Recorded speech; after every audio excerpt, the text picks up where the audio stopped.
नमस्कार दोस्तों, स्वागत है आप सबका हमारे इस YouTube चैनल के अगले वीडियो के लिए। तो जैसा कि हमने आपको पढ़ाया था 3 वर्गीकरण हो गए थे भैया, ऋतुओं के आधार पर, जीवन चक्र के आधार पर और फसलों का आर्थिक वर्गीकरण। और चौथा वर्गीकरण है फसलों के विशेष उपयोग के आधार पर। चौथा वर्गीकरण है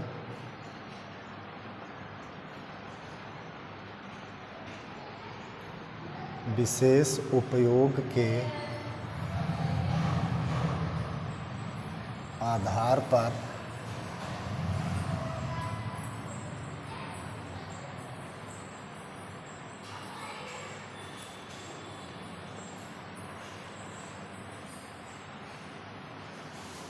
ठीक है। विशेष उपयोग के आधार पर फसलों का वर्गीकरण, चौथा वर्गीकरण है ये। ठीक है भैया, चौथा वर्गीकरण है विशेष उपयोग के आधार पर फसलों का वर्गीकरण। तो देखिए, इसको भी कई भागों में बांटा गया है। जैसे पहला बेटा कह रहा है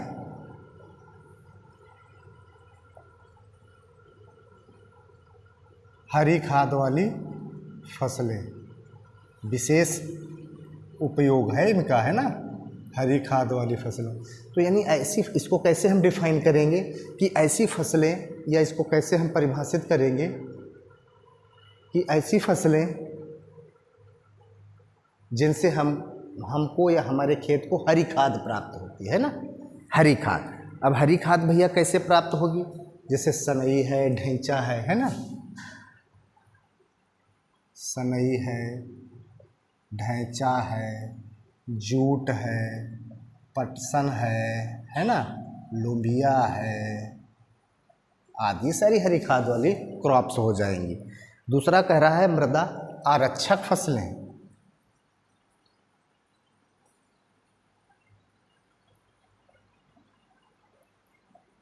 तो भैया मृदा आरक्षक का मतलब होता है मृदा की रक्षा करने वाली। तो मृदा की रक्षा करने का मतलब, इसका मतलब मृदा को खतरा है। तो खतरा काहे से मृदा को है? इरोजन से, कटाव से, क्षरण से, है ना।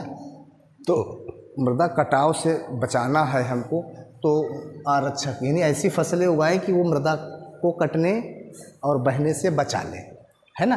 तो इसके अंतर्गत भैया आ जाएगा लौकी, कद्दू, है ना, तुरई, खरबूजा और तरबूज आदि।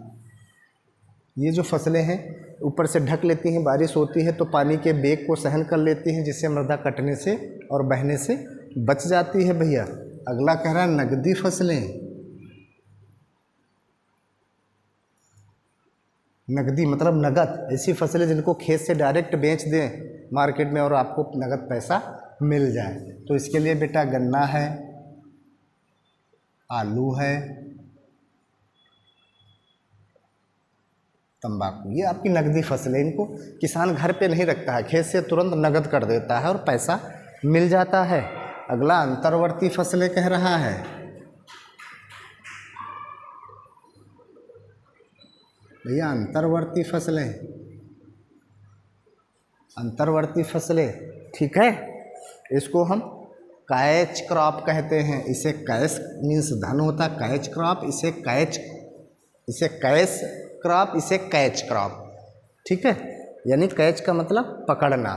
तो ये कह रहा है कि अंतर्वर्ती फसलें हमें उगाने की कब आवश्यकता होती है कि जैसे मान लीजिए आप अपने खेत में फसल बोना चाहते हैं, गेहूं की या कोई फसल, खेत तैयार करके आ गए, सुबह बोना है, सुबह गए तो पता चला खेत भर गया पानी से, है ना, कहीं कहीं भर गया, पड़ोसी रात में पानी लगा रहा था और फूट के आपके खेत में आ गया भैया। तो इसी को हम अंतर्वर्ती कहते हैं। तो अब उसमें गेहूँ आप नहीं बो पाएंगे, यदि बोएंगे तो लेट हो जाएगा। जब तक जुताई लायक खेत नहीं होगा तब तक उसमें हम फसल नहीं बो सकते। तो अब 1 महीने बाद जोतने लायक सर्दियों में होगा, तो 1 महीने बाद गेहूं बोएंगे तो लेट कटेगा, तो फिर अगली भी फसल लेट हो जाएगी।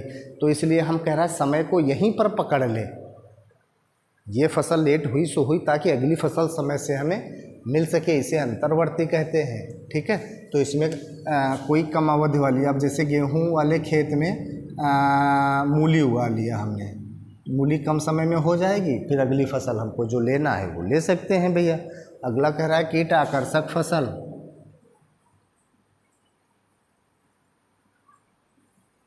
भैया कीट आकर्षक फसल, तो ऐसी फसलें जो कीटों को अपनी तरफ आकर्षित कर लेती उसे कीट आकर्षक फसल कहते हैं। ठीक है, तो जैसे कपास का गुलाबी कीट सबसे खतरनाक होता कपास के लिए, पूरी की पूरी फसल चौपट कर सकता है। तो कपास की फसल को गुलाबी कीट से बचाने के लिए हम कपास के चारों तरफ भिंडी उगा देते हैं, क्योंकि जो भिंडी है वो कीट आकर्षक फसल होती है, वो कीटों को अपनी तरफ आकर्षित कर लेती है। अब जैसे बीच में कपास बोया, चारों तरफ किनारे भिंडी बोया, तो कीट आएगा तो कहीं बाहर से ही, चाहे जिधर से आए, पहले मुलाकात उसकी भिंडी से होगी और भिंडी उस कीट को अपने जंजाल में फंसा लेगी और उसको अंदर कपास तक जाने से रोक देगी। तो कपास की फसल हमारी जो है गुलाबी कीट के प्रकोप से बच जाएगी भैया। ठीक है, जैसे कह रहा है कपास के चारों ओर भिंडी उगाना। ठीक है, फिर अगला कह रहा है भैया रक्षक फसलें।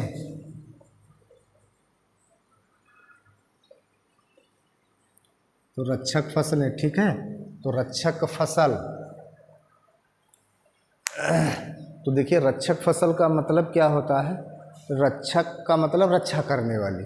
तो जैसे हमने अपने खेत में अंदर गन्ना बोया, जानवर खा जाते हैं, तो हम क्या करते हैं, अपनी उस गन्ने की फसल की रक्षा करने के लिए खेत के चारों ओर पटसन उगा देंगे। पटसन जानवर खाएंगे नहीं, तो हमारे गन्ने की फसल के लिए पटसन एक रक्षक फसल हो गई ना। गन्ने के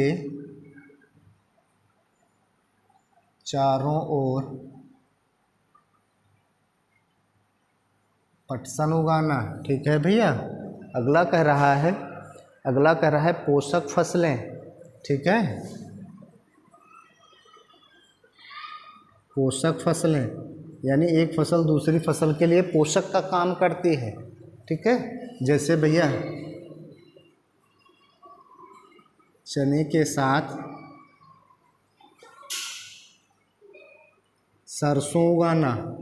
तो चना चूँकि दलहनी फसल है भैया, ठीक है, चना दलहनी है तो वायुमंडल की नाइट्रोजन को अवशोषित करेगी। तो जो वो वायुमंडल की नाइट्रोजन को अवशोषित कर रही है तो वो सरसों को भी तो दे रही है। तो भैया सरसों के लिए चना एक पोषक फसल हो जाएगी। ठीक है, अच्छा फिर देखिए भैया अगला कह रहा है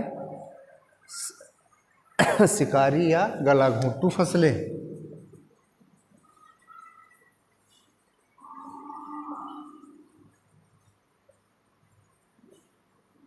शिकारी या गला घोंटू, गला घोंटू का मतलब गला घोंटने वाली, शिकारी का मतलब शिकार करने वाली। तो ऐसी फसलें जो कि गला घोंट दें, तो गला भैया दुश्मन का ही घोटा जाता है, तो फसल का दुश्मन कौन, खरपतवार। ऐसी फसलें जो अपने साथ खरपतवारों को ना होने दें उसी को शिकारी फसल कहते हैं। जैसे जिस खेत में बहुत ज़्यादा खरपतवार हो रहा है उसमें 2-3 साल के लिए बरसीम उगा दो, खरपतवार नष्ट हो जाएगा। ठीक है, शिकारी, तो इसमें ये बरसीम हो जाएगा भैया शिकारी फसल में। ठीक है, अच्छा अगला कह रहा है ट्रक फसलें। भैया ट्रक फसलें, तो ट्रक फसलों का मतलब क्या होगा, ऐसी फसलें जिनका उत्पादन टनों में होता है, इतना ज़्यादा होता है कि खेत से मंडी, मार्केट, मिल तक पहुंचाने के लिए ट्रकों का सहारा लेना पड़ता है, उसे ट्रक फसल कहते हैं भैया। और इसका जो सीधा सा एग्जाम्पल है वो आलू है। ठीक है, और गन्ना है भैया, ये ट्रक फसल के अंतर्गत आता है। ठीक है, तो ये हो गया हमारा विशेष उपयोग के आधार पर फसलों का वर्गीकरण। क्लियर? ठीक है।